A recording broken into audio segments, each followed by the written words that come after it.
Media పైన కోపం వచ్చిన క్షణం గుర్తుందా? మీడియా పైన కోపం రాదు నాకు. వచ్చింది. నాకు వచ్చే కోపం అయితే ఓన్లీ పీపుల్ మీద ఉంటుంది. హ్మ్. ఇప్పుడు ఒకళ్ళెవరో స్లిప్ అయ్యారని చెప్పి I can't completely dismiss all the media people కదండి. హ్మ్. సాయి తేజ్ గారి యాక్సిడెంట్ అప్పుడు పర్సనల్‌గా చాలా సఫర్ అవ్వలేదా మీరు? 100% అయ్యాము. ఎందుకు అవ్వలేదు? హ్మ్. తినేసింది లోపల. హ్మ్. ఫోన్ స్విచ్ ఆఫ్ చేసేసుకొని. అవును, ఆఫ్ చేశాను. 100% ఆఫ్ చేశాను నేను. హ్మ్. ఏమని ఆన్సర్ చేస్తాను నేను అప్పుడు? ఏం క్వశ్చన్స్ అడుగుతారు? బట్ వచ్చిన వాటిల్లో కూడా సాయి తేజ్‌తో పాటు నరేష్ కొడుకున్నాడు. అవును. ఆ! ఇద్దరు కలిసి అంటే 400 కిలోమీటర్స్‌లో ఆ! వెళ్ళారు. తర్వాత 400 కాలంలో కిలోమీటర్స్ బైక్ ఇండియాలో. తర్వాత కాలంలో ఇవన్నీ అబద్ధం అని తేలింది కాబట్టి సరిపోయింది గానీ, ఇద్దరు తాగున్నారు. ఆ! ఓకే. ఆ! ఇట్లాంటియన్నీ వందల పుకార్లొచ్చినాయి. ఎలా హ్యాండిల్ చేశారు రోడ్డు అసలు? మీద మట్టి ఉంటే తాగనవసరం లేదు. హ్మ్. చవన్ ప్రాష్ చేసుకున్న పడిపోతారు కింద. ఫస్ట్ ఆఫ్ ఆల్ డ్రింకింగ్ నేను చెప్తానండి. నేను కాలేజ్ టైంలో తాగేవాడినండి బాగా. ఓకే. ఎందుకు? ఎవడి కెపాసిటీ ఎక్కువ ఉంది ఫ్రెండ్స్ మధ్యలో ఈ ఒక కామెడీ పేర్ ప్రెషర్ వల్ల. But I never enjoy drinking. హ్మ్. ఏదో ఏదో కలిస్తే ఫ్రెండ్స్తో కలిసినప్పుడు నేనుగా వెళ్ళి తాగేది అండ్ తాగేయడానికి ప్రోగ్రాంలు వేసుకునే ఇది కాదు. Okay, I don't know, I'm a smoker. Sir. I smoke till today. నేను ఎప్పుడు క్విట్ చేస్తాను నాకు తెలియదు. హ్మ్. అదొకటే నాకు ఇస్తుంది ఆనందం. నేను చాయ్ ఇష్టం, నాకు బ్లాక్ కాఫీ ఇష్టం, ఇంతే. మందు ఎప్పుడు ఇష్టపడలేదు. దాంతో అంటే never longed for it. Okay, Tej అయితే అసలు పాపం వాడు only tea drinker. Black coffee కూడా తాగడు, టీ డ్రింకర్. మాకు అసలు మా బ్యాచ్ టీటోట్లర్ బ్యాచ్. సార్. పార్టీకి ఎప్పుడు వెళ్తాం మేము పబ్కి, ఎప్పుడన్నా కలిసి ఎప్పుడన్నా బయటికి వెళ్దాం రా మ్యూజిక్ అంటే వెళ్తాం. ఒక వైపు. వెళ్తే ఒక బీర్ ఏదో తాగుతా, హ్మ్. Just for the mood. హ్మ్. అంతేగాని ఓ తాగేసి first of all sports bike తాగి నడపడం ఏంటండి? నాకు అర్థం లాజిక్కే ఉండదు దాంట్లో. సి డెఫినెట్లీ స్కిడ్ అయితే పడ్డాడు. Hmm. That's, he was not drunk, he doesn't drink. ఎప్పుడో బర్త్డే కంటే ఫార్మాలిటీకి ఒక షార్ట్ ఏదో వేస్తారు, అందరూ వేస్తారు. ఇక ఇప్పుడు 40 ఏళ్ళు వస్తుంది అందరికి. ఇప్పుడు ఏం చిన్న స్కూల్ పిల్లల. But alcohol never. నేను ఐ యూస్ టు. సార్. మధ్యలో they was a face where I drank and నా ప్రాంకేస్ దొబ్బింది. అవునా? అంత ఆ రేంజ్‌కి అంటే not because of alcohol, okay. Because of my life style okay. And my eating habits. Sir. Sai Tej గారి accident అయిపోయిన తర్వాత మీరు అంటే అక్కడ ఒక స్పేస్ ఇద్దామని చెప్పి గ్యాప్ తీసుకున్నారు. తర్వాత ఎప్పుడో మీరు కలిసి ఉంటారు కదా! తర్వాత ఆ ఇన్సిడెంట్ తర్వాత ఆయన కాన్షియస్‌లోకి వచ్చిన తర్వాత ఏదో ఒక రోజు మీ ఇద్దరు కలిసారు కదా! 100%. ఫస్ట్ టైమ్ ఆ మీటింగ్ మీ ఇద్దరి మధ్య ఏం జరిగింది సంభాషణ? ఎందుకంటే మీ ఇద్దరు థిక్కెస్ట్ ఫ్రెండ్స్. ఆయన మిమ్మల్ని చూడంగానే ఏం మాట్లాడారు? మీరు ఆయన చూడంగానే ఏం మాట్లాడారు? ఏం ఫస్ట్ హగ్ చేసుకున్నాం. హ్మ్. దాని తర్వాత చెప్పండి. నెక్స్ట్ ఏదో బైక్ కొందాం అన్నాడు అప్పుడు. మ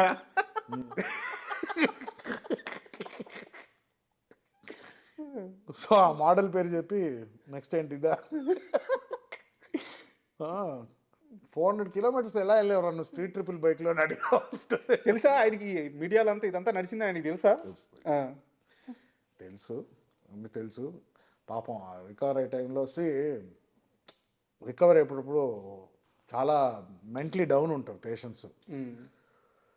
సో బాడీ డౌన్ ఉంటుంది, ఎనర్జీ లెవెల్స్ డౌన్ ఉంటుంది. ఎందుకంటే మనోడే ఏజ్డ్ పర్సన్ కాదు కదా, ఈ వాజ్ యంగ్, యాక్టివ్, ఎవ్రీథింగ్. అవును. ఇప్పుడు ఏంటి, బ్రెయిన్ రెస్పాండ్ అవ్వడానికి టైం పడుతుంది, స్పీచ్ ఇంపైర్మెంట్ ఉంది. కరెక్ట్. సో లోపల మానసికంగా నాకే ఒక 2-3 సర్జరీస్ తర్వాత రికవర్ అయ్యే 15 డేసే చాలా చిరాగ్గా ఉంటుంది. హ్మ్. హ్మ్. ఏం చేయలేకపోతున్నాం, బయటికి వెళ్ళలేకపోతున్నాము, బెడ్లోనే పడుకోవాలి.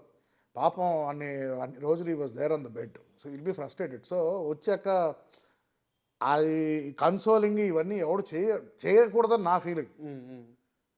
అండ్ నా గురించి తెలుసు, నేను ఏది సీరియస్గా తీసుకోవాలని తెలుసు, unless it is death. But మీలాంటి ఇద్దరు ఫ్రెండ్స్ కలిసినప్పుడు అది ఏ సిచ్యువేషన్ అయినా చాలా ఫార్మల్‌గా అయితే ఉండదు. ఫార్మల్గా ఎప్పుడు లేదు. హ్మ్. ఏదైనా ఎక్కువ నవ్వుకుంటాం, లేకపోతే కోపాల్లో ఉంటాం అంతే. తిట్టుకుంటాం. మీరు చెప్పారా? "అరే! ఇన్సిడెంట్ తరువాత నా బైక్స్ అన్ని అమ్మేసాడు నాన్నని." వాడికి చెప్పలే, అమ్మాయి వెళ్ళిపోయింది, బైక్స్ ఏమైంది అన్నాడు, అయిపోయినాను. ప్యాకప్.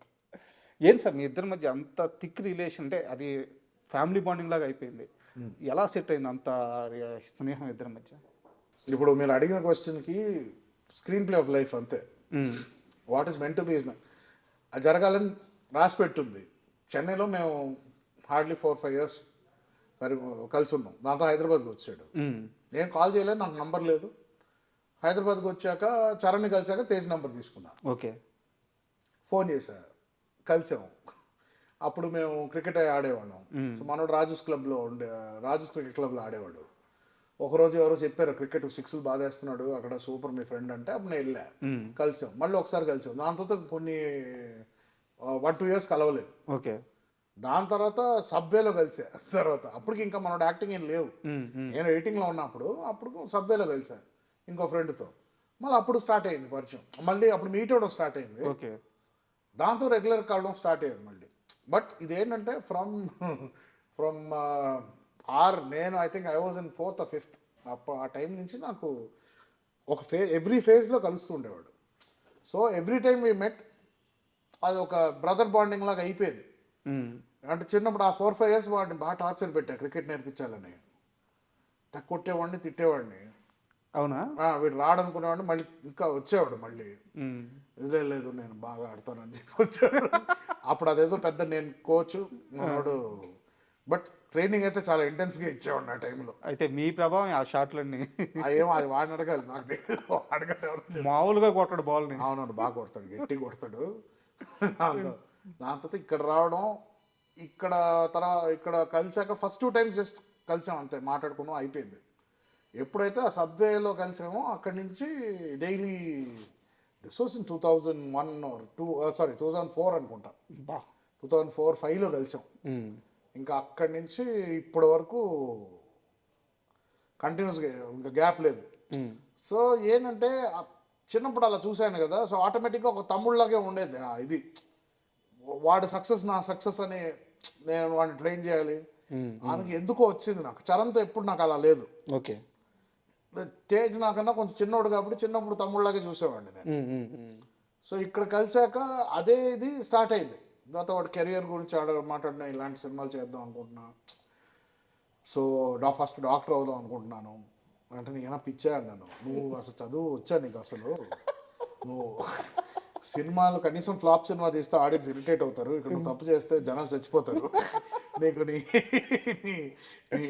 రిస్క్ తెలుస్తుందా నీకు అని చెప్పారు. దాని తర్వాత he decided he wanted to act and everything. అయితే డాక్టర్ కావాల్సిన ఆయన యాక్టర్ చేసింది మీరే.